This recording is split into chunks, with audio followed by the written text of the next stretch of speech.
All right, everybody, welcome back to another episode of the Lasting Learning Podcast. This is the episode of all episodes. And I'm saying that before I even start the conversation. I'm saying it because I feel like I can retire now. Bucket lists are being met, idols are being spoken to, they are incarnate. So if anybody disagrees, just listen to the rest of this episode. Because today I have one of the most transformative educators on the planet hanging out with me, and I could not be happier. Let me just walk you through a little bit of his history before I share his name with you. So he had his early days. He started his early days living on a farm, um, raised by amazing parents, a World War II veteran. Spent his summers in summer camp learning how to fall trees and sharpen an axe. His formative years were transformative years. Struggled in traditional school, where when I say struggled, failed repeatedly in school. Tried to find his way. Eventually, he did. Found his way all the way to Harvard, where he is doing a lot of things, saying a lot of things that we all wish we could say as eloquently as him. He has written some of the most amazing books on the planet. His memoir is a book that I just finished that tells you his entire story from his time on the farm to Mexico City to eventually college to Harvard and beyond. So today I've got the great Tony Wagner joining me. Tony, I am so excited about this. Dave, with that kind of an introduction, I think I better quit while I'm way ahead. My goodness, I don't know how I'm going to live up to these expectations, but it's great to have a chance to chat with you. Absolutely. Tony, there are a lot of people listening to this, watching this that have read your words, have heard your story, have heard your points and your conversation starters around education and things that we need to do to revise, enhance, transform education, but they don't necessarily know your story or where your experience and your lens comes from. I know you've got a memoir, 300 plus pages that explains your entire journey.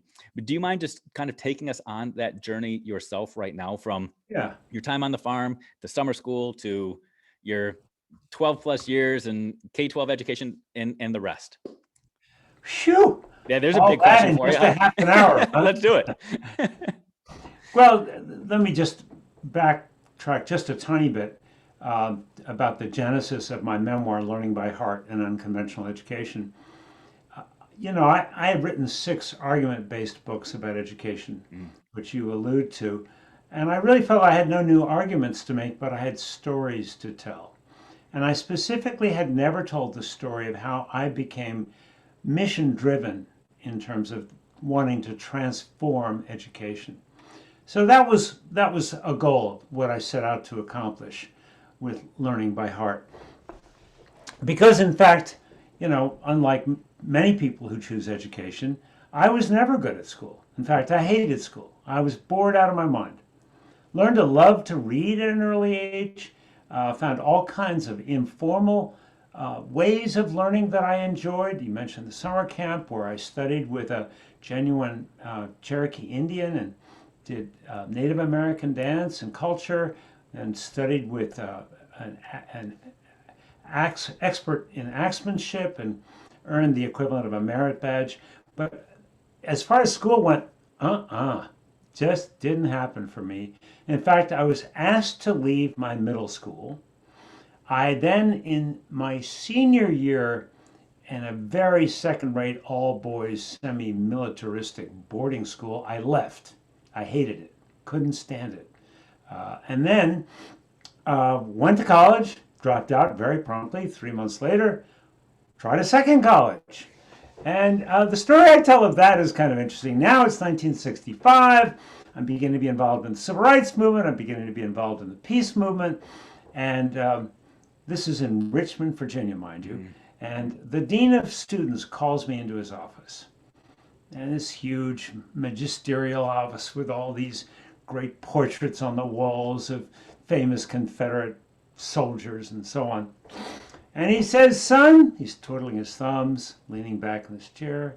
He says, son, we know all about your communistic homosexual drug activities. And none of that was true. Well, only slightly true. I mean, I had dabbled a little in pot like many in my generation, but the other stuff, no, I couldn't wait to vote. I was an ardent Democrat, hardly a communist.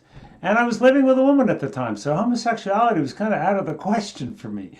But at any rate, I just decided I'd had enough. I wasn't ever going to go back to college again. I went to work for a civil rights lawyer in Washington, D.C. I became even more involved in the peace movement. I became a conscientious objector. And so I had to do my 2 years of alternative service as a conscientious objector, started looking around. And lo and behold, I found this tiny experimental Quaker college called Friends World.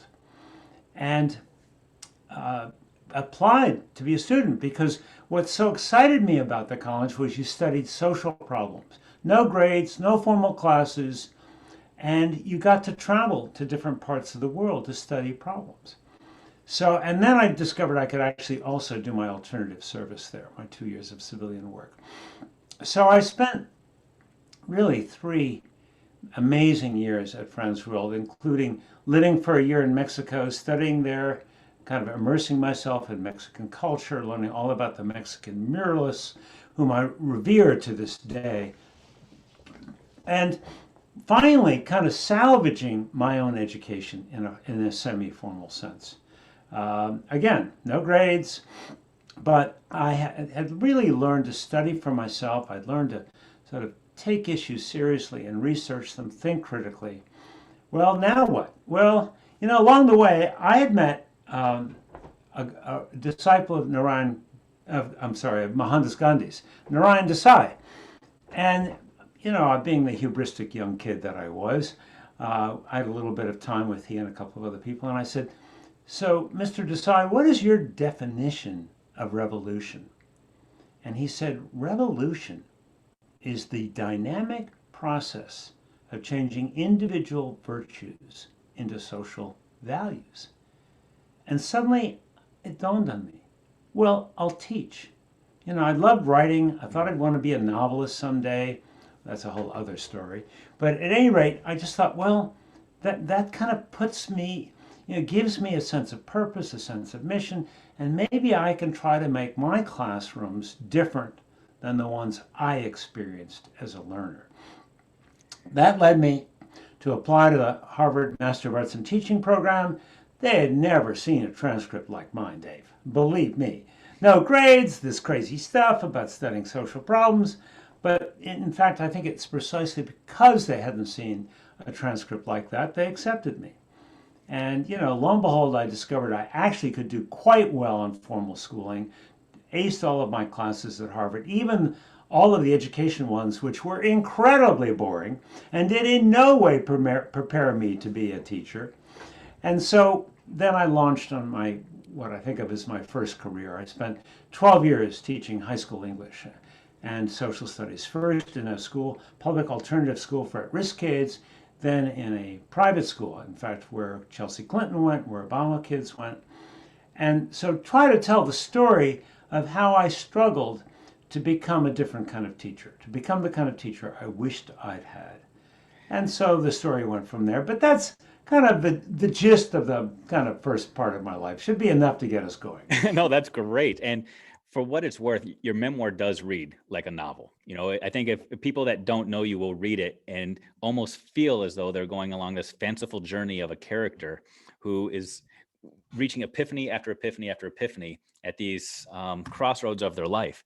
And that's what I felt with you, that you had these crossroads that kept bringing new enlightenment and new awarenesses to your life that you would have never predestined, that you would have never been able to foreshadow at the early stages of your life.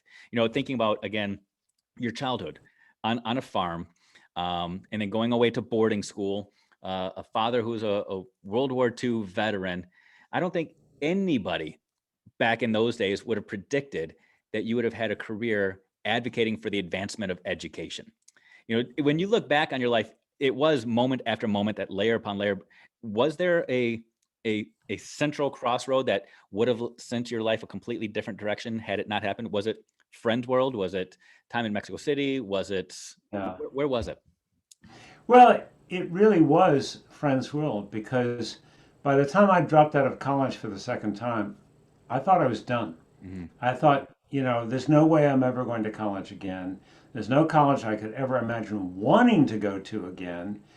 And I, I was working in a kind of subsistence wage job, working in the movement, civil rights movement, working for a lawyer in DC.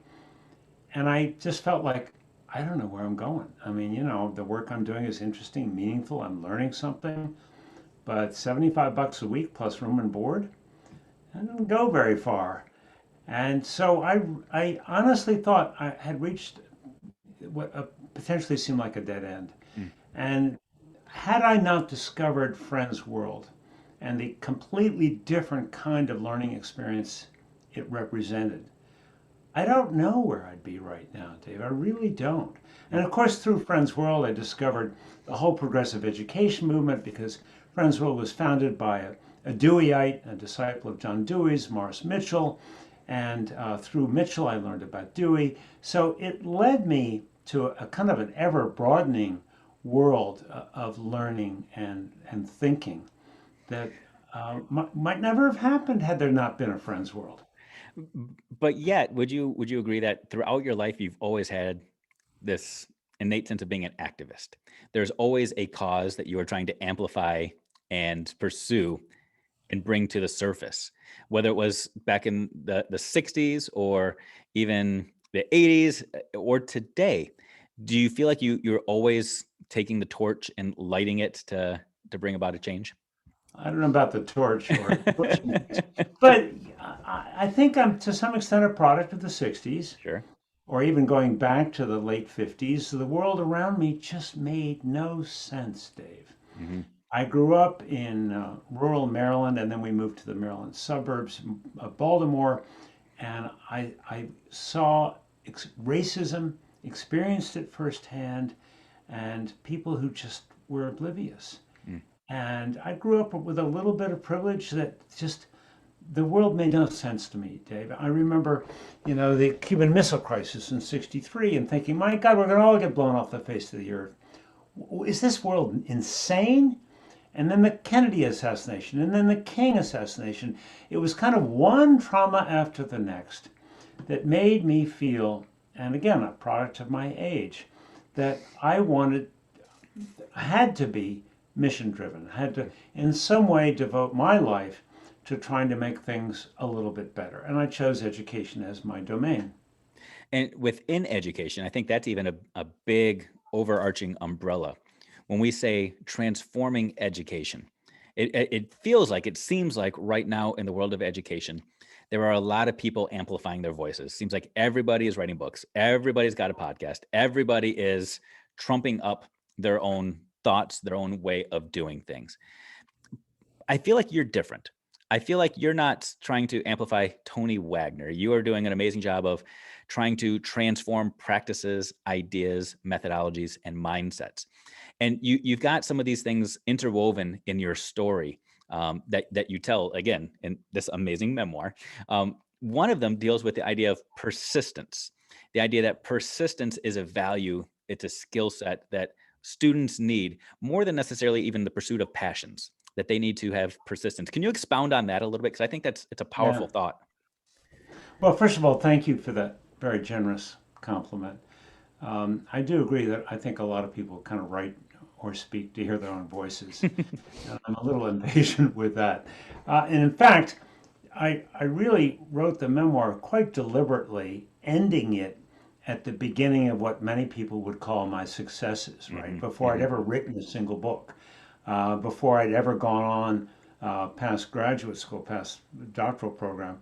And I did that in part because I wanted to help people understand, and this gets to the persistence question, the importance of learning through trial and error. These days, kids are so pressured to be perfect little human beings. They're incredibly anxious. They're terrified of making a single mistake. Their parents believe that to be the perfect little kid is what's required to get into the perfect school, to have the perfect college, to have the perfect job, and the perfect life. And my example is very different, right? I was hardly any of those. And yet I've had a pretty rewarding and satisfying life. And so persistence is a part of that picture for me in the sense that I came to understand, and this was, mind you, at the height of what was then called the free school movement, Mhm. where, everybody said discipline, oh, that's for authoritarians. Let the kids be free, let them go wherever and do whatever. Uh, and I immediately saw the destructive effects of that on kids. Mhm. That we all need sort of parameters, but it can't be a kind of rigidly imposed external discipline from the top. It has to be evolved from within. And that's actually a muscle that can and must be developed. Persistence, tenacity, self regulation, self discipline. But it best evolves in the context of pursuing real interests. Mm. So I think that's a part of one of the narrative themes of my novel and my life is how, my interests do grow and they do deepen. And in the process, it's kind of like a spiral. Whereas the more my interests grow, the more I'm able to concentrate and have a degree of self discipline, which I never had throughout school, which in turn enables me to further deepen my interests and eventually my achievements. And I think your life is a walking example to a lot of popular social theories. Whether we talk Malcolm Gladwell and 10,000 Hours, or Duckworth and Grit, or Mihai Csikszentmihalyi and the idea of flow. I mean, it speaks to that. Stick with something, persist. But let me ask you this: could some argue that you actually gave up on education? So how does persistence fit into this narrative of your Well, life? it's interesting. I gave up on education at a pretty young age, but I never gave up on learning. Okay. And that's an important distinction, right? Because I was, in fact, an eager learner from a young age. Hmm. I just hated school Yeah. because it didn't have much to do with learning. It had way too much to do with memorization and following orders and, being obedient. But loved reading. I tell the story of how I got this kit to create a crystal radio when I was like 10, and I figured it out. And I tell the story of learning from this full blooded Cherokee Indian and immersing myself in Indian culture. And so, in a sense, my thirst for learning has continued to be kind of deepened through experience. So I think that's in part what led me to not give up on education. In a way, you might say I wanted to close the gap between education and learning. Right. Too much of a gap. You know the famous quote attributed to Mark Twain, don't let your studies interfere with your education. Well, that's kind of where I was. I wasn't going to let my studies interfere with my learning. And now you're at this place in your life, which admittedly you've been there for a while, but you're at this place where you don't just look back and say, whew, I made it through. Thank God I was able to jump over all those hoops and navigate through. You are continuing to try to pay it forward and change the systems that you already circumnavigated, whether we want to argue successfully or unsuccessfully. Why is that? Why is that your life's work? Boy, that's hard to say. Why does anyone have a life's work? One of the things was that my experiences with schools were not just my own. I ended up having three kids. Two of the three really struggled with school. My son was a high school dropout, never went to college, ended up 5 years ago getting a master's in government from Harvard. First kid ever to go to a graduate school at Harvard without a BA degree, and has become extremely successful. Daughter dropped in and out of countless colleges. I lost count, literally, how many colleges she went to. But then went on to get her degree, get a master's, and become a successful educator, and now runs her own tutoring business. So, in other words, I've lived these experiences not just myself, but through my own children. And that's a part of the motivation for me. I don't want my grandchildren, and I have four now, to have the same struggles in school that I and my kids had. And yet I see in some respects things are actually worse now than when I was growing up. So, if it's okay for us to unpack that a little bit, you used terms success, and you just used the superlative of worst here. In most likely to succeed, there's this amazing story being told again of what success might look like and how success looks to different people. There's also this argument that oftentimes we are measuring the wrong things. With your Yes. own three kids, when you look back and say, were they successful in school? Are they successful now? Schools are better, schools are worse. Lots of success driven criteria within that little statement I just made. What is success, whether individually, collectively, for our systems? What should we be pursuing in our schools? Well, actually, I don't even like the term success. I try to avoid it. My question is, what do kids need to thrive? Mm, Which is a different yardstick. It's a different measurement. Now, thriving means a lot of things to a lot of people, but to me, it means a measure of self-fulfillment. I think back to uh, Rabbi Hillel in the first century BC, who said, "If I'm not for myself, who am I? mm, If I'm only for myself, what am I? If not now, then when?" Well, that to me suggests a measure of what it means to thrive. It means knowing yourself. It means being able to be self affirmative without in any way being inflated, but also knowing that we all have some responsibility on this earth to try to make a difference, if only in small ways, to try to give back. So to me, that's a measure of what thriving, I think, can look like. But it's never easy, right? The world is not set up to make it easy for us all to thrive, school being one of the first obstacles. Overcoming our own culture, our own backgrounds, our own childhood being another. So thriving sounds simple, mm. but in fact, it's anything but. And is it the responsibility of school to teach children how to thrive? I think it is the responsibility of school to give kids the tools they Yep. need to thrive, to learn how to reflect on mistakes and learn from them, to learn how to be more self aware, to learn how to be more aware of others.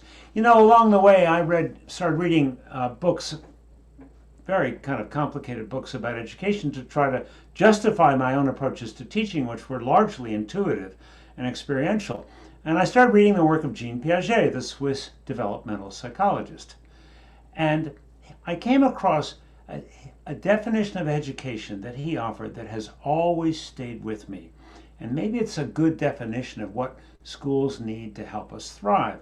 He said the goal of education must be to help us overcome egocentrism in two domains. Intellectually, he said, overcoming egocentrism means learning to reason, learning to weigh evidence, not to give in to superstition or uninformed opinion. Emotionally, he said, learning to overcome egocentrism means learning what he called reciprocity, but what I think we should more likely want to call empathy. Mm. So if you say, okay, the job of school is to help kids learn to reason, weigh evidence, think critically, and also to understand and have some awareness and concern for others, and ultimately to be able to empathize with others. To me, that goes pretty far down the road in terms of defining what we need to thrive. I think some people listening right now are wanting to yell, preach, preach. But there's also this concern. You mentioned Dewey, Piaget. I'm going to throw Wagner into that amazing trio that we now have. How did we drift so far off course? And is it possible to realign ourselves? Great questions. My own views, and first of all, I'd put Ted Sizer, Debbie Meyer, and others from the 80s whose shoulders I stand on. I'm just was a huge admirer of Ted's and still am of Debbie's, who's still alive. They were very much a part of the Deweyan progressive movement moving forward, and from whom I learned a great deal. But in the 80s,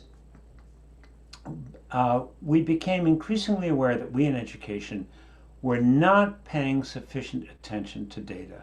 Mhm. We were leaving too many kids behind because we weren't disaggregating the data, we weren't collecting it honestly, thoroughly, and accurately enough, and so we also weren't preparing kids for the world of work, according to employers. Long story short, the standards movement begat the high stakes testing movement.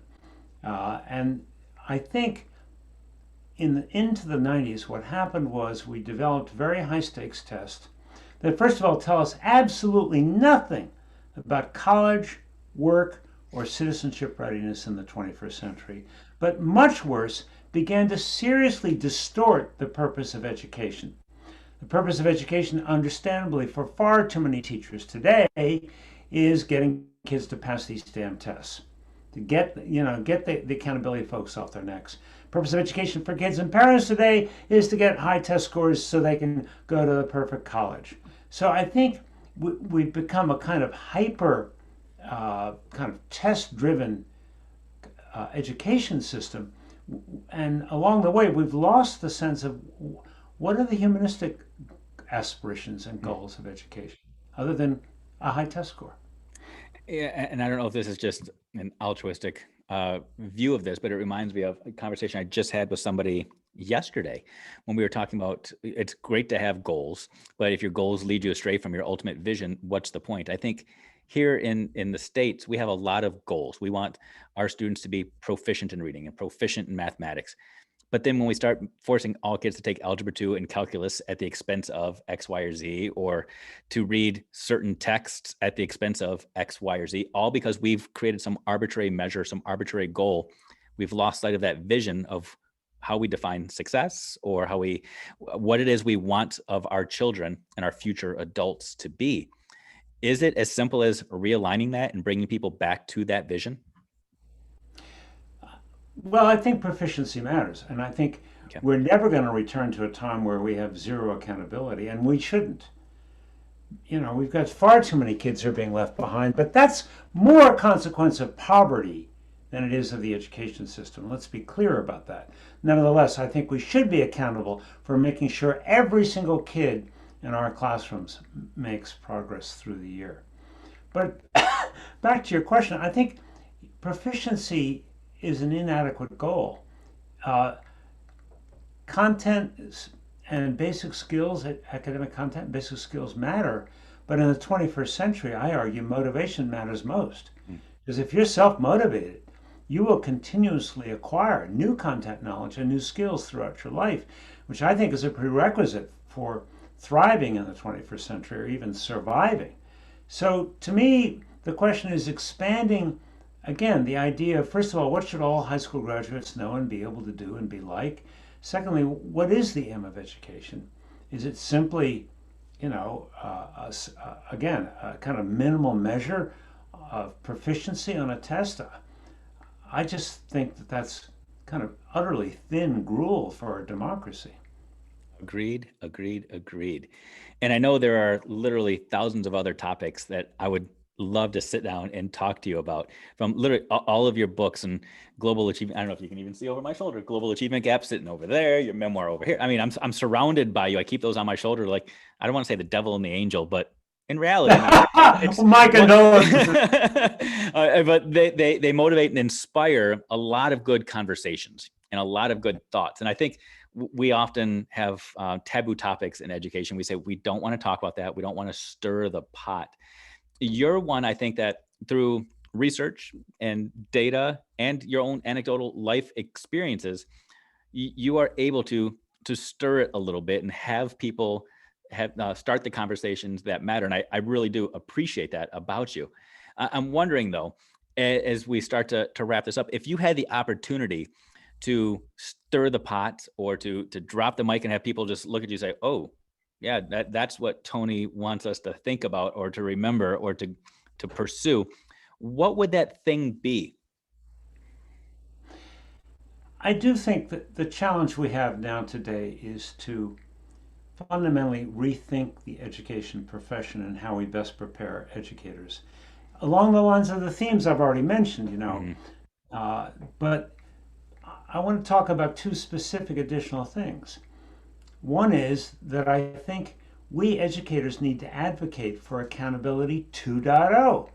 Instead of being victims of accountability 1.0, we need to become advocates for better assessments I sometimes talk about wanting to create a bumper sticker or a button for every educator.